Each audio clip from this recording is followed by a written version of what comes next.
I guess I've already done it. Wait, hang on.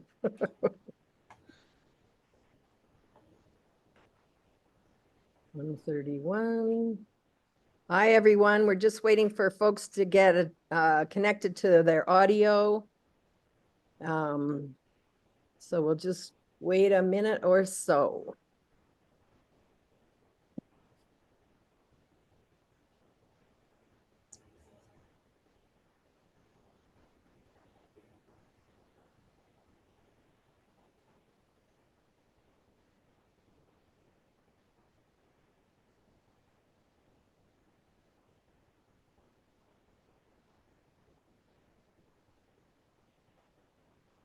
Okay, so from what the registration looked like online, I think we've got everybody here that registered.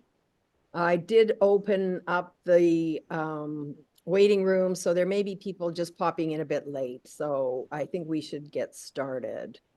And with that, hi everyone. My name is Sharon Stevens.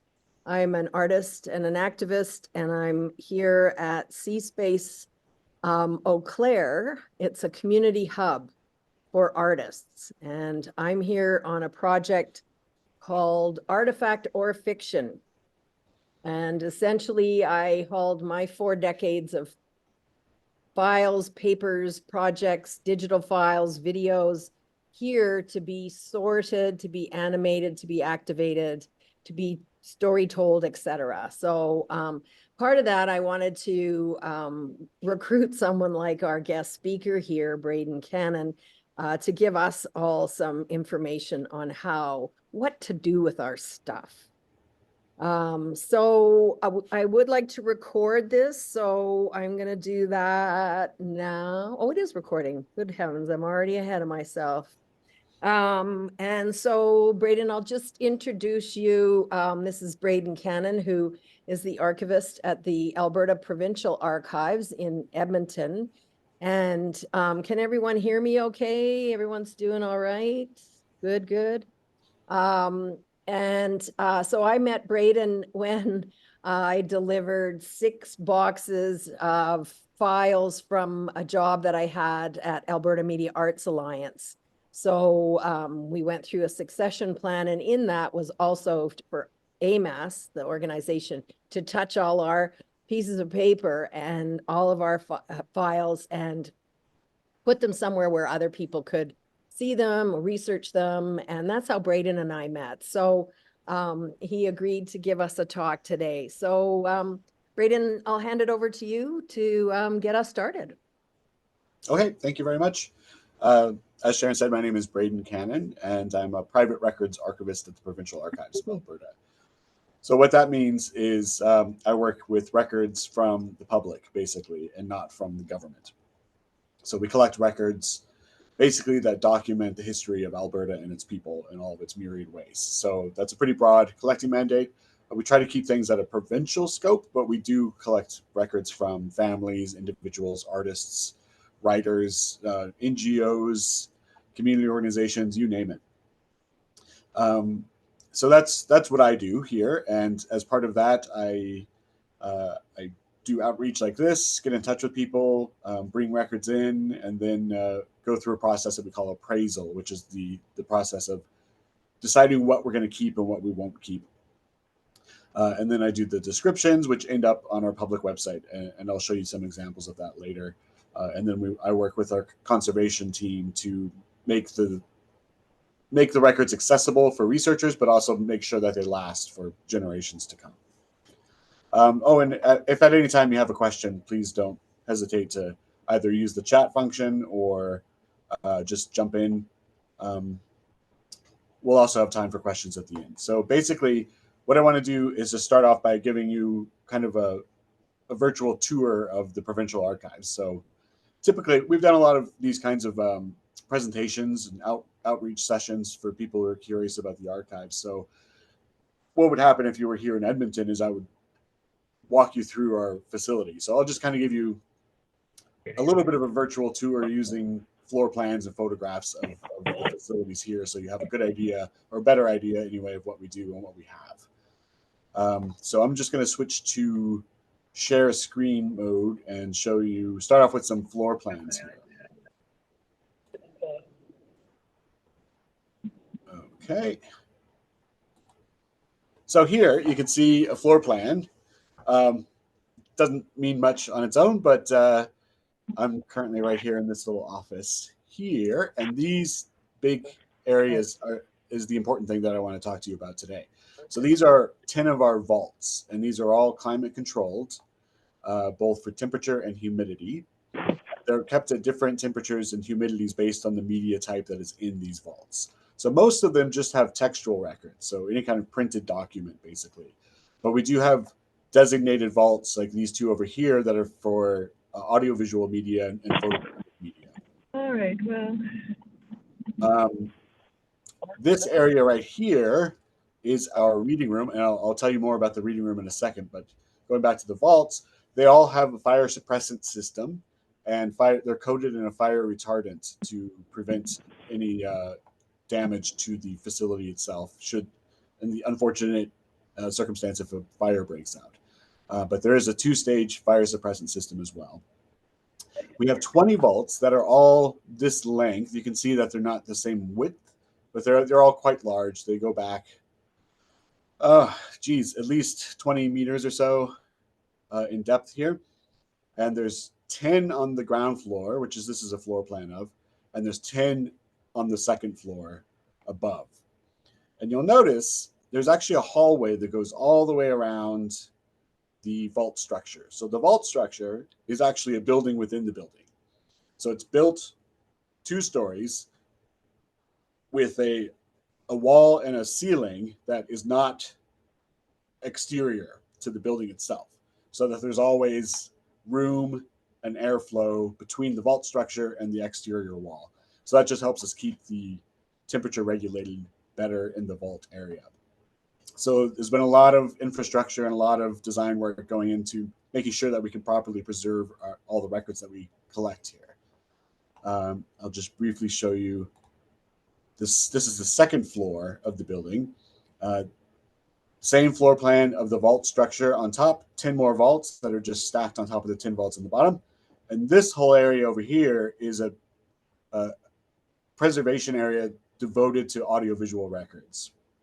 So we'll be talking a lot about audiovisual records today.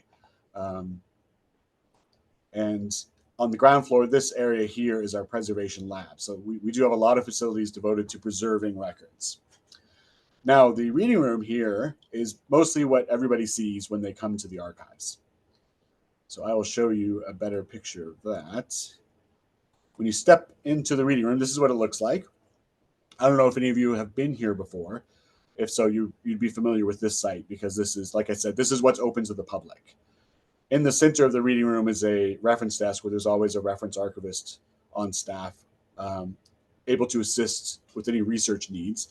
And researchers can come in during our open hours. They don't need to make an appointment or anything. Just come as they please, and they can request to see any records from our holdings that that don't have any kind of restrictions based on freedom of information legislation, privacy concerns, or conservation concerns. But most of what we have, especially on the private record side, is open to the public without any restrictions.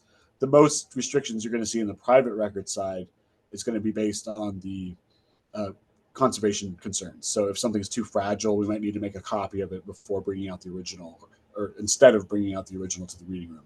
But we do bring those records out from the vaults that I just showed you and bring them to tables for researchers to access here in the reading room. There's also a reference library. Most everything that we have can't be accessed directly by researchers, by the public. So unlike a library, you can't just browse the stacks, but we do have a reference library in the back of the reading room where you can actually browse the stacks. It's not a lending library, it's just a reference library, but we do collect books and published material about the history of Alberta and Western Canada in general. So yeah, that's the reading room. Here, just a brief clip of our reference library. You've all seen libraries before, so this is normally I would walk you through this whole area, but I'm just going to quickly show you some things here to get you an idea of what's going on. Now, I mentioned our audiovisual lab. I'll show you some pictures there.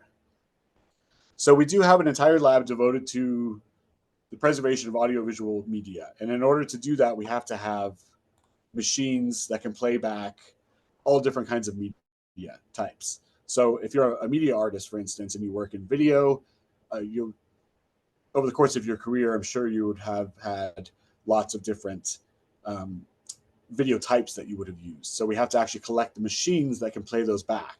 So this is an example from our AV lab showing some of the machines that we have collected, and they're all plugged into preservation systems that you can see down here, so that we can actually make copies of them, preserve them at an archival standard, and make them available for research. So often with audiovisual records, what we will do, instead of, we used to just have machines set up in the reading room, but the machines started to break down and the records themselves were getting worn out. So we took those machines out. So now if you ever want to access any of the media in our holdings, we have to make a copy first. So there is a delay. It could be weeks, could even be months, depending on how many requests we currently have for access copies. But it'll go through this system here, and we'll make a copy, a digital copy, and we can make it available to you online. Or we can make an actual physical copy for you. But most people just want a scanned copy that we can just make available on YouTube. If they just want to check it out, we can send them a YouTube link. So those are a lot of our video playback machines, but we also have film scanners. And we have, let's see, where is film scanner? This is our sound lab. Just like the previous photo, we have to collect all kinds of playback machines for sound recordings. Now, a lot of these machines are dying. So in addition to the working playback machines, we have kind of a graveyard of equipment. So this is just one of our storage rooms where we collect old machines. Whenever we find them, we scan the internet for used machines. We often get machines donated to us. If somebody has a collection of, say, reel-to-reel audio tapes as well as the tape deck, they'll just go ahead and donate the tape deck with the tapes. So we have an assortment of old machines. Most of what you see in this photo is not actually working, but we keep them for parts, or until we can get an engineer with the experience with that specific machine to come in and fix it. But mostly these are, this is a parts graveyard. And this is mostly sound machines that you see in this photograph. Now I did mention we do have a film scanner. This is just another view of the audiovisual lab. Oh, here's our one of our film scanners here on the left. So this scans 8mm, 16 and 35mm. We have two film scanners. This scanner that you see in this photo scans at a resolution of 2K, but we also have a 4K film scanner. So any kind of film format, we can scan up to 4K resolution. Let me go back to those AV area photos and show you some. Here is an image of some of our AV holdings in the vault. So this shelving unit is in one of those vaults that I showed you on the floor plan earlier. And as you can see, this is all videotape. But, you know, you've got VHS, you've got beta, you've got digibeta, you've got reel-to-reel video up here. We collect all kinds. So that's why we have to have all those kinds of machines that we can actually access this. But it is becoming a real problem because these machines are not lasting. So a lot of the machines are 30, 40, 50 years old, and they're just dying. And the people who know how to operate them or keep them working have all retired, broadcast engineers and so forth. So we do bring retired broadcast engineers in to help us fix these machines. But they're getting on in years as well. And that expertise just is not being taught or passed on anymore. So what we're trying to do is digitize as much of this as we possibly can before every last machine goes. But as I said earlier, we're also keeping an eye on marketplaces online to pick up any used machine that we possibly can. So that's just a general overview of the archives. Does anybody have any questions about any of that? How do I...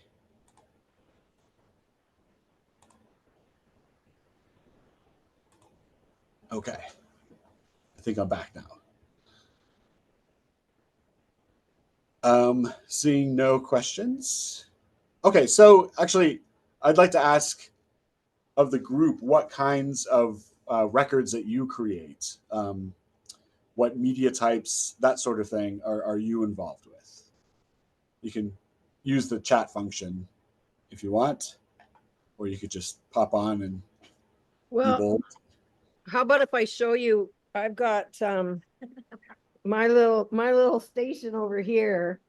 So I've got VHS files, DVD files, beta, audio, and MP3s, whatever these are.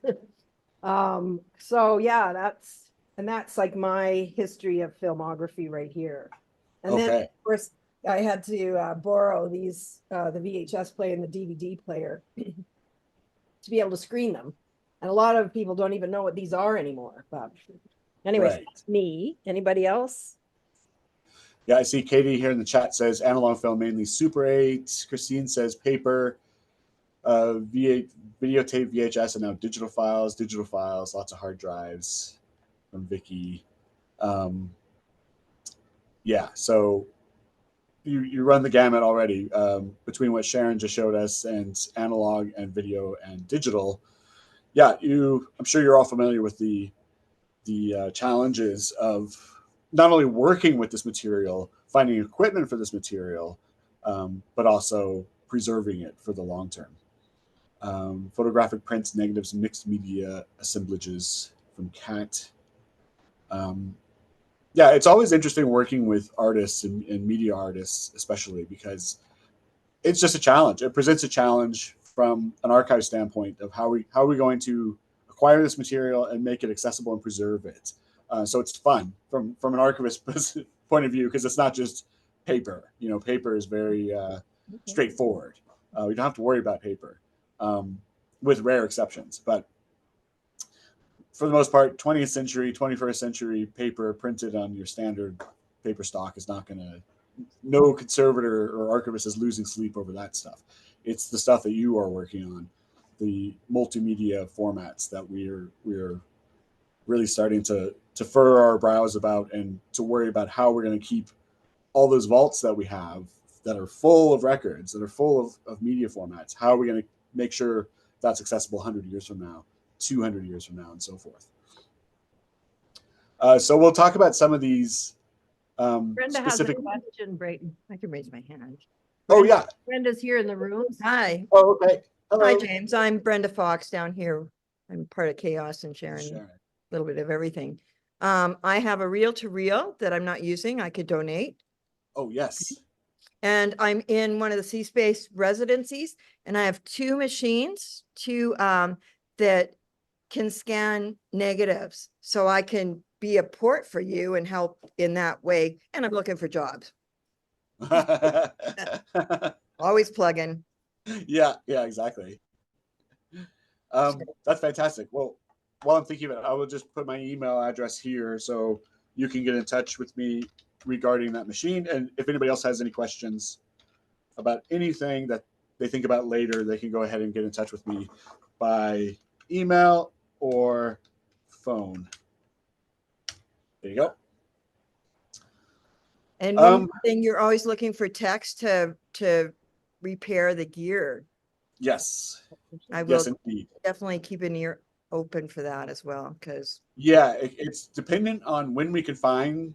We do have a full-time AV technician who keeps all that equipment running, but his strength and his expertise is in keeping the machines running and doing the digitization, and the whole conservation process. When it comes to actually getting into the machine and pulling out parts and repairing it, that's when we have to rely on a contract broadcast engineer type situation. Yeah, that's what I was talking about. Yeah. Yeah. So it depends on when we can find people and when we have money for those contracts as well. But yeah, if you do know anybody, let me know and I will pass their name along to our AV conservator and they can get in touch for sure, because it's good to know as many people as we can. James has run the gamut here. Regular 8, Super 8, 16 millimeter, reel-to-reel audio, slides, negatives, cassettes, video, mini video, CDs, DVDs. Yeah, that's a lot. That's a great, that would be a great archive right there. I mean, that kind of runs the gamut of all the media types that we have as well. And we have a lot of collections from filmmakers, media artists, artists of all stripes, as well as the records from the Alberta Media Arts Alliance Society, from InMedia, from the Calgary Society of Independent Filmmakers, from the Film and Video Arts Association here in Edmonton. So most of the major film or media arts cooperatives or collectives in the province have already donated some of their records here. One that I've been trying to get in touch with that I haven't had much success with is Quick Draw. So if anybody is from Quick Draw here, I want to talk to you about your records later. So, or if you know anybody from Quick Draw, please let me know.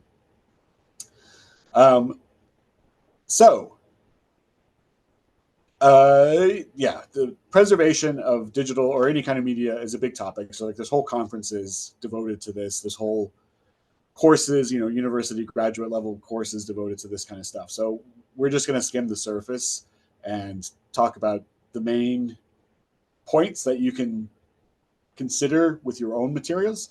But right off the bat, I'll say what I say to everybody, anybody who comes to me asking about what they should do with their records. I always say the easiest thing is to just donate it to an archives. Doesn't have to be the provincial archives. There's also, plenty of archives in Calgary that would be interested in your records, but we're set up, we have the funding, well, especially, the provincial archives, definitely we're a provincial government organization. So we're not obviously the most well-funded part of the provincial government, but we do have resources that a lot of other archives do not have, like the AV lab I just showed you, the climate controlled vaults, that sort of thing. You're not going to see it at every archives, unfortunately, but we're lucky enough to have those assets. So we always encourage people from across the province to consider donating to the provincial archives. But if you would like to be closer to your records, then look locally. I can suggest some archives in Calgary or closer to home. But yeah, the simplest thing is consider donating to an archives. If you're not comfortable donating your records to an archives, or if you're not yet, if you still want to keep your records for years or even decades to come before considering donating to an archives, well, then there's some simple things we can consider. So I do have just kind of a brief frequently asked questions sheet that I will email to Sharon and she can pass along to you. I'll go ahead and show it to you. Tiny screen. And this is for archival material and audiovisual formats. So just to show you, it's got some sections with some handy information about film, grooved discs, and video and audio on magnetic tape, and digital media. This is just very basic stuff, but it's a good starting point. So I'll make sure to pass that along to Sharon. And she can, oops, sorry. Okay, she can go ahead and pass that on to you. But generally, in terms of what's the most secure or stable media formats, you're looking at the analog film. Your 8 millimeter, both regular and Super 8, and 16 millimeter. or even 35 if anybody happens to have 35 millimeter. It's more of a professional format, but some people, I've known of artists to work on 35 just by hand, and not necessarily use it as a shooting media. But so that's the area of least concern for us. We've got a lot of film in our vaults, and as long as we keep it at a stable temperature, stable humidity levels, we're not concerned about it, because that stuff's going to last. It already has lasted for decades. You do see films that have faded, that have shown vinegar syndrome, starting to break down and emit odors and chemicals. That happens a lot. But once we get it into our vaults, and the film is kept at freezing temperature, so it actually kind of arrests that process of decay. So once we get that, we're not concerned about it. That's our area of least concern in terms of digitization. But for your own films, if you have films and you want to keep them, I've seen people throw their films into their own personal refrigerators or freezers. It's not the worst solution. It doesn't have the same kind of temperature controls that we have here, or the humidity controls. You kind of, unless you've got some system set up where you do actually have a thermometer and a humidity data checker and that sort of thing. But most people don't have that. But it's certainly not it's not going to damage the film to do that. Keeping it out, even, it's not going to damage it too bad as long as it's in a stable, preferably a dark, cool area of your house, or your office or your studio. What you're going to want to look out for with film is first and foremost is an odor. So there's a thing called vinegar syndrome, because surprise, surprise, it smells like vinegar when it starts to break down. You're going to see this in any kind of safety film. So 8 millimeter, 16 millimeter, those are all considered safety films, and that they're not nitrate. They're not a nitrate base that is flammable. So if you do happen to notice a vinegar smell, you're going to want to isolate the film that smells like vinegar. Keep it away from any other film, because it is contagious. It's going to spread to other films.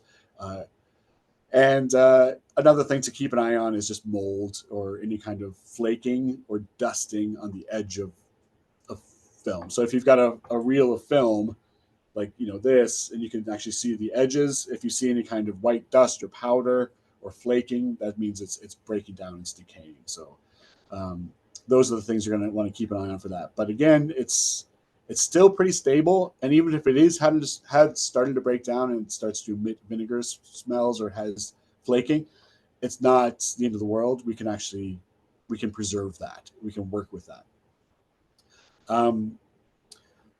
Now the next level is like your reel-to-reel audio, or your audio cassettes or video cassettes. So that's kind of the next level of stability and next level of concern. So, and the biggest concern, like I said, is just keeping those playback machines running. So with film, again, we have access to film projectors that are mechanical in nature. So these things, they're not breaking down nearly as much as our video machines or reel-to-reel decks.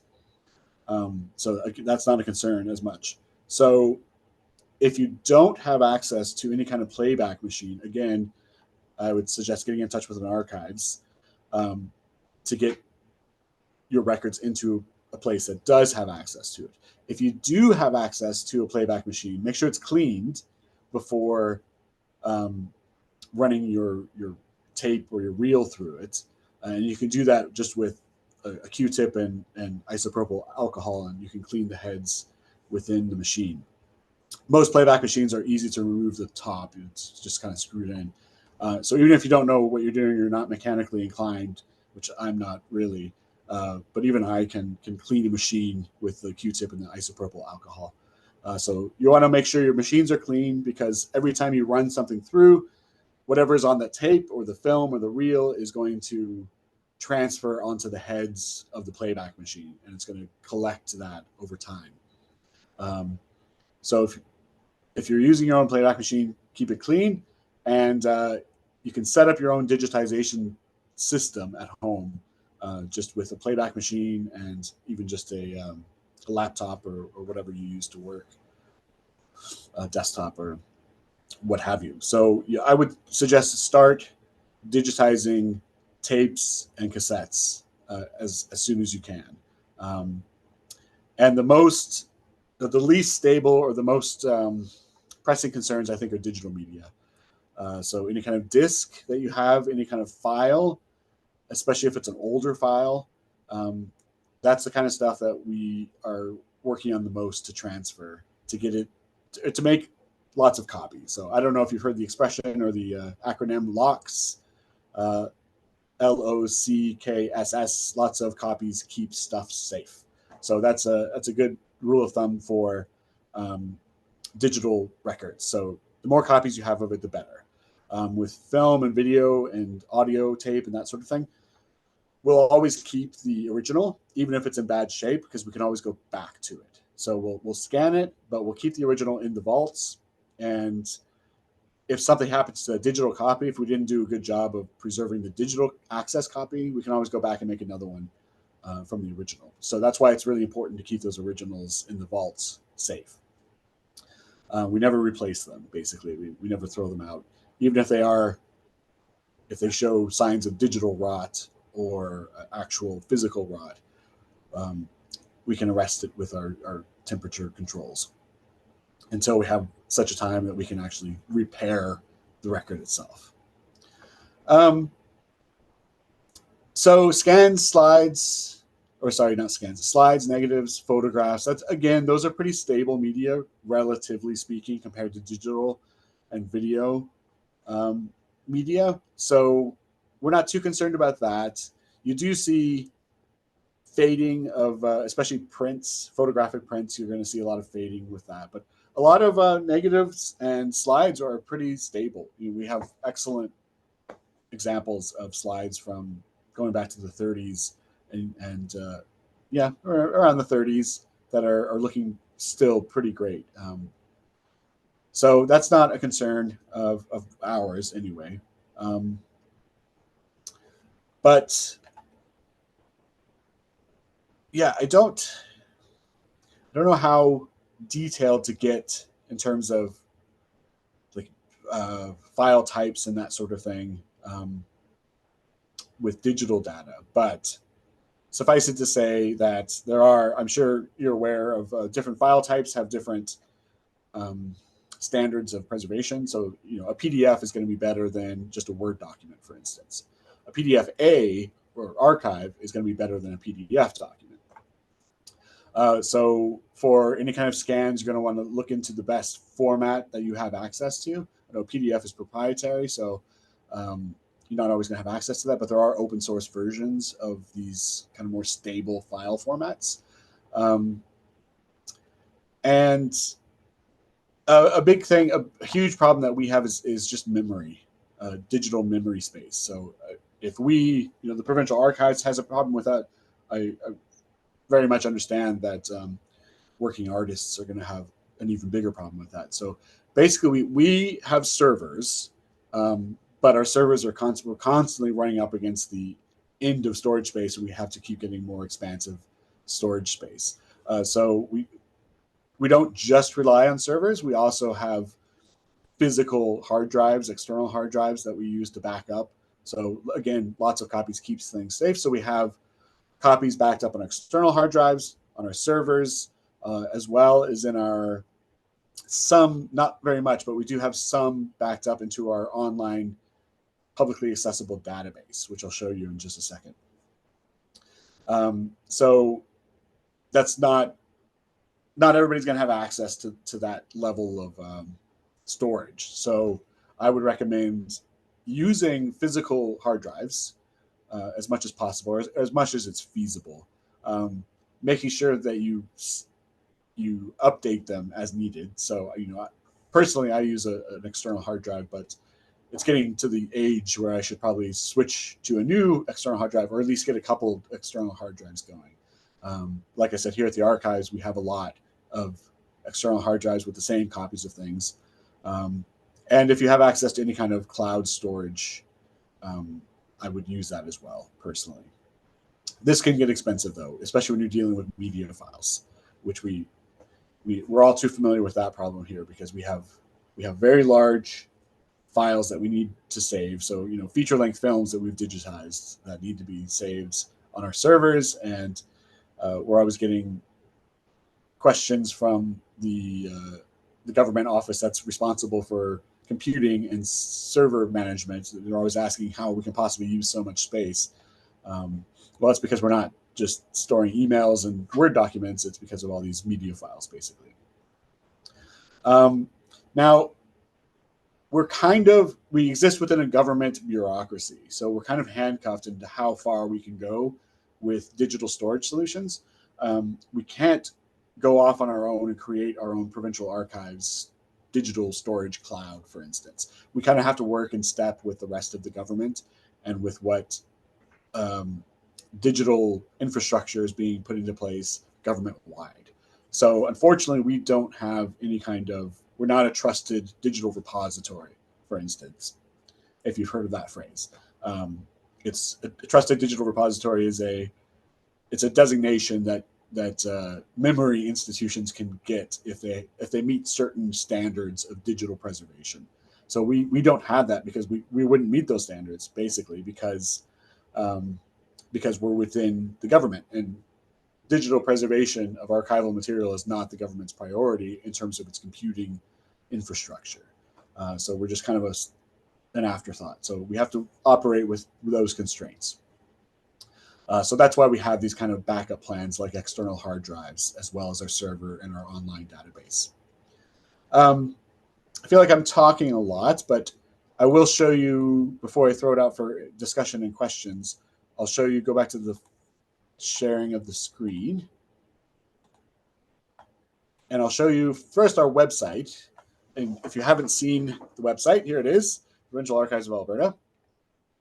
If you are interested in donating your records, you can find more information about that under the how-to section where it says donate your records right here.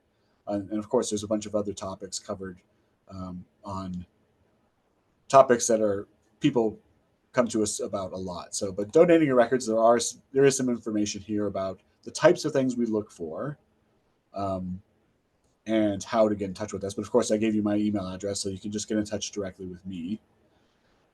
And then, there's some links here on our main sites, and there is those fact sheets. I believe that audiovisual fact sheet is actually, right here. How to preserve archival material in audiovisual format, including digital media. So that sheet I showed you earlier is actually on our website, so I don't need to pass that on to Sharon, and you can just access it here. But more importantly, up here, if you click on the search tab, it will take you, it'll give you a bit of information here about our public database. So the database is based on what's called ATOM, or Access to Memory, which is an open source software program that was developed specifically for archives. And lots of archives use it. So if you've ever come across ATOM software at one institution, you'll know how to use it at any institution. It has the same kind of format, basically. So if you click on search ATOM, it'll take you to the PAA ATOM site, and you can actually do a keyword search up here. And this is what's publicly available to you. So I'll show you FABA, Film and Video Art Society of Alberta. So this is a typical archival description.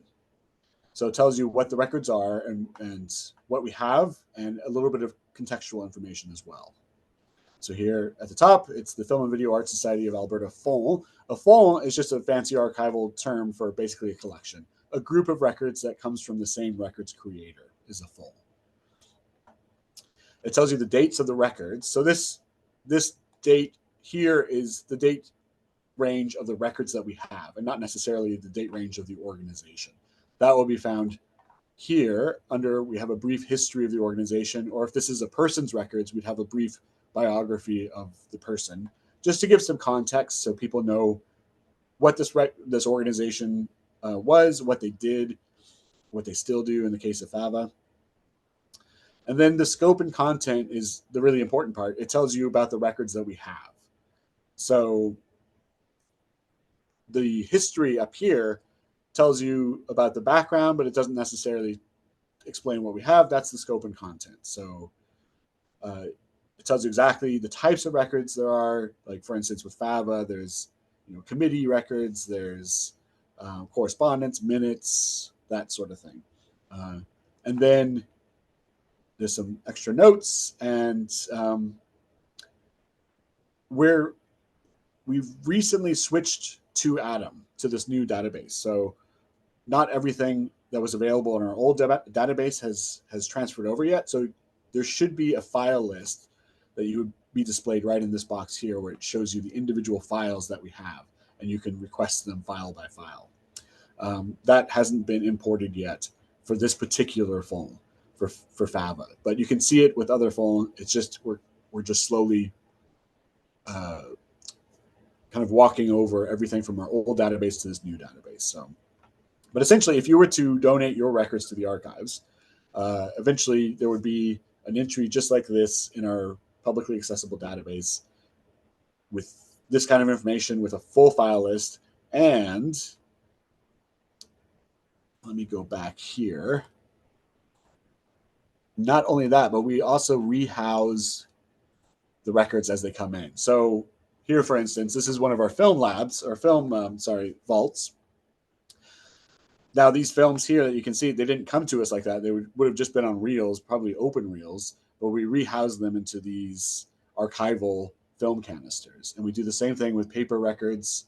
Often with government records, they'll come in these bankers boxes. But especially with private records, we rehouse things into acid-free boxes with acid-free files. Here on the left in this vault, you can see these are all archival boxes, and all the records are eventually rehoused into these types of boxes in acid-free folders as well. Things like slides and photographs we put into sleeves, acid-free sleeves, so they don't rub up against each other and so that they're preserved. So that's kind of the end state that we aim for the archives. So it should be all processed. We call that process processing. So the records should be processed and in the vault with a full description on our website. And that's kind of the end state that we aim for. All right. Oops, where am I?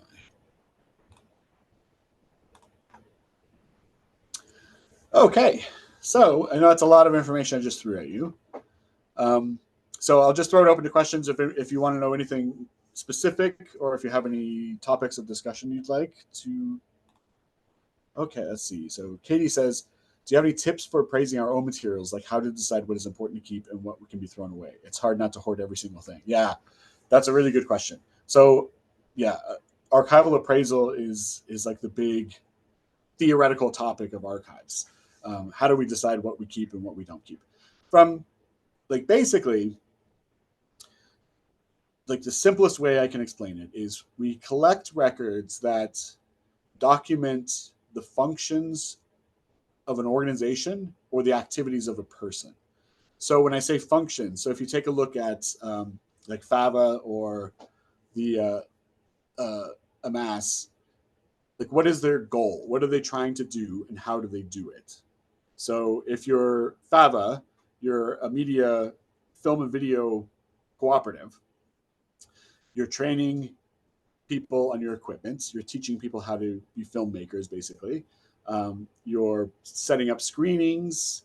You're applying for grants to fund all of this activity. You're managing your membership. You've got membership information. You've got tours. I've seen that sort of thing, like tours of your films across the province and even across the country, film festivals. So these are all functions of the organization. So each of those functions is going to have a record produced that documents, that gives evidence of what that was, what happened, and why. So basically, anything that shows what you do and why. Now, maybe I'm making this more complicated than it needs to be, but we look for administrative records, so government records, governance records, like board meeting minutes that document decisions made. We look for financial records like annual reports. So we don't necessarily need the granular information of like invoices or accounts payable information or accounts receivable, that sort of thing. But annual reports are certainly great for organizations. For individuals, yeah, we don't collect financial information about individuals necessarily, but for organizations, that's very valuable. Any kind of programs or publicly distributed information, newsletters, programs, posters, that sort of thing. Of course, for artists, the final output is a record itself. So if you're a media artist, whatever media type you put out, and anything going into the creation of that. So like outtakes, elements of a film, for instance, anything that shows the thought process behind the artistic act of creation. So journals that have ideas or any kind of sketches or storyboards or whatever your process is for preparing for a project files, basically.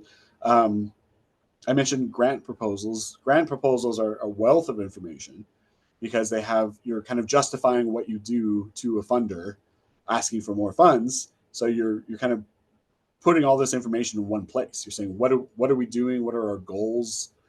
How are we governed? That's all going to be in your grant funding applications. So that's really important stuff.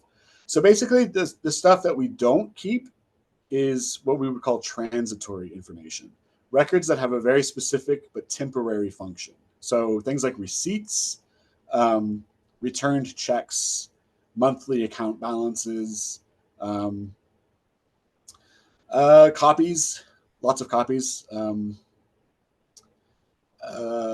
things that have no context. So like they don't have a relationship with other records. So maybe, for instance, in the case of an organization, they might collect publications from other organizations, but they're not their own. So that we often wouldn't keep because the other organizations should have a copy of that. So like, for instance, if FAVA gave us a bunch of newsletters from the Calgary Society of Independent Filmmakers, we'd say, thanks, but we'll get this from the Calgary Society of Independent Filmmakers, that sort of thing. Hopefully that's helpful. And if you can always contact me for more, if you have more detailed information about what to keep, if you have specific examples of what to keep, what not to keep. We always recommend people keep more than they throw out, or just to not throw out anything and just send it to us. Like if you're going to donate, the more stuff you send to us, the better, because we can go through it and we can always return what we don't want to keep, or just toss it if you want us to toss it. So James says he has a personal diary that he's kept since 1979. Someone suggested I donate it to the archives. Yeah, this is the thing with journals. I wrote a lot of it not expecting that anyone else would ever see it, and wondering about making some kind of access restrictions in the material. But 20,000 handwritten pages. Yeah. So in those circumstances, privacy concerns for private records, we suggest that people put a time limit on it. So yeah, it's completely understandable that you wrote a journal and you don't want everybody reading it. But if you're fine with it eventually being available, we suggest saying these records are closed for a period of X number of years. And we often say 20 years just because it's a nice round number. It's not too long, but if you're thinking longer, that's okay too. We can say for 50 years. We have some records that are closed for 100 years. Mostly those are closed because of legislation and not because of a donor request. So, but we have had some donor requests up to 100 years. So typically we only do that for very specific records and not like an entire donation. So if somebody came with us with 10 boxes of material saying, I want to donate this, but I want it to be closed for 100 years, we probably wouldn't accept it, because that's a lot of effort and storage space to give to somebody for 100 years before anybody could access it. But if somebody donated 10 boxes and said, oh, this half of this box I would like to be closed for 50 years, then we'd say, yeah, no problem. We can. That's much more justifiable than having the whole thing closed. So yes, instead of going through 20,000 handwritten pages reviewing and saying, this page is okay and this page is not, it's best to just say these journals I would like to be closed for a period of 20, 30, 40 years or whatever you're comfortable with. And then we would note that in the description on our database. It would say file number 22 contains journals, private journals, and is closed for 40 years. And we would also separate it physically from the other boxes so that it's not accidentally brought out into the reading room. And it would also be stamped on the box itself and on the file folder in big red letters, restricted. So we have multiple steps in place to ensure that we don't accidentally bring out restricted records to researchers and to the public. I would want one other thing. Oh, What's that? I said I would want mine to be opened after I'm dead. Yeah, I was just about to say that's usually what people say, like after I'm dead. But the reason why we say a round number or a specific number of years is because we just don't track when people die. There's no, we're not some all-knowing, powerful force that can know those things. I have a question, Braden. I was able to get a grant to do this archiving. Thank you, Alberta Foundation for the Arts, Calgary Arts Development, hooray. But that meant I paid someone to go through all my papers to organize it by some of the categories. But what happens for people who don't have that? Can you just bring a box that's just not very organized and you guys organize it? Oh yeah, absolutely. You can bring it, like we've had people bring stuff in trash bags or even just loose. We'll take it and we'll do what we can with it. But basically what we look for, if it comes in a jumble, we try to reconstruct the original order. And what that means is not necessarily the physical order that it was originally in, but just like if we go through it and we see a bunch of records that are all about one specific project, we'll say, okay, that's project X. We'll put these together. These records over here are related to a different project. So that's project Y. We'll put those together and so forth. Or around the function for like an organization, we'll say, oh, these are meeting minutes. We'll keep all the meeting minutes together. These are financial records. We'll keep all the financial records together. So that's what we mean by original order. But yes, most people either don't, they're not going to hire an archivist to go through the stuff, or they just don't have the inclination to go through the stuff because it's often a big job, especially if you've got a lifetime worth of stuff. So we'll take it in any condition it's in. Thanks. Any shape. Yeah, just bring it in. And I just wanted to make 2 quick points. I was part of a feminist film festival here in Calgary called Herland. And a number of years ago, we went through all of the paperwork and donated that to the Glenbow here. And I've received phone calls over the years from people doing their masters, doing their thesis, and they've been in touch with me to ask me more questions. So, and that was a huge honor to be approached by students that are trying to do study around that kind of work. So I think that's another good reason why we should all be getting our papers out of our filing cabinets and into an organization like the Provincial Archives or the Nickel Glenbow here. I'm not sure how they go about receiving paperwork, but that might be something I can research and share.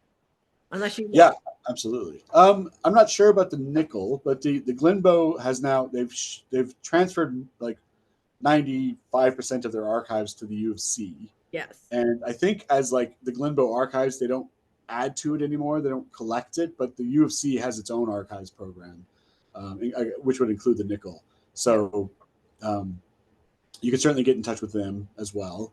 There's also the municipal archives. I don't know how widely they collect from the private sector at the Calgary Municipal Archives, but they might. And of course, there's always the provincial archives. We do make trips to Calgary to go. We bring our van and we pick up records and bring it back up to Edmonton. So unless you're going to be in Edmonton, which people have driven up from Calgary to bring their records here, but we also make trips about once or twice a year down to Calgary. Oh, yeah. Keep me in mind for that. I can share that. Absolutely. You're going to stand on a corner and yeah, people show up with their boxes. Yeah. We just meet you on the highway. Yeah. The other point, I just wanted to mention something. To me, this is more around how archives change and how rules change. So for example, in 1998, I was part of the Glenbow Biennial art exhibition, and I signed a contract. My piece was a media art video, and I had to sign a contract saying that I would keep a sub-master beta tape in a safety deposit box and will it to my children to look after. It was the only reason why I got a safety deposit box. It's the only thing I could will my children.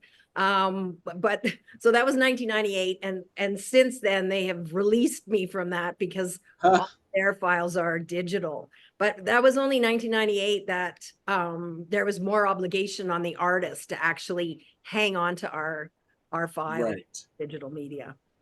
Yeah. Yeah. And it's not a great policy to have, to hope that you've got, all these dozens or hundreds of artists across the province that are being publicly funded and just hope that they all preserve what they're doing.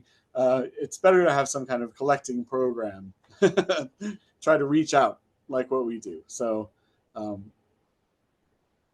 people do what they can with their own records, but you never know what's going to happen. Any more comments, questions, observations? Online here or in the room? Good. All right. Well, Braden, that was exactly an hour. So, Yeah. perfect. Let's keep in touch. I'll watch for an email from you with the other files and documents. And yeah, we'll keep informing the community here when you might be down with a van. Yeah, absolutely. I will let you know when I come, and you can kind of spread the word. Sure. And I think James just asked if you'll be sharing the video. Yes, I will. Okay. It's recorded, and I'll share the video. Excellent. And we'll be in touch with Quick Draw Animation as well, as per your yes. point. Mm-hmm. Yeah, I've been trying for years to get them to donate. They have quite a beautiful library and archives. So oh, nice. Excellent. Okay, well, thanks everyone for coming to this online webinar.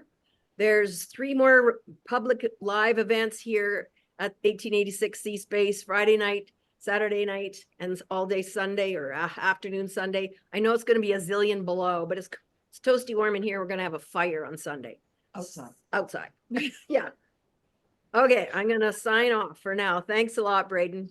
All right. Thanks for having me. Okay, talk to you again. Bye-bye. Bye.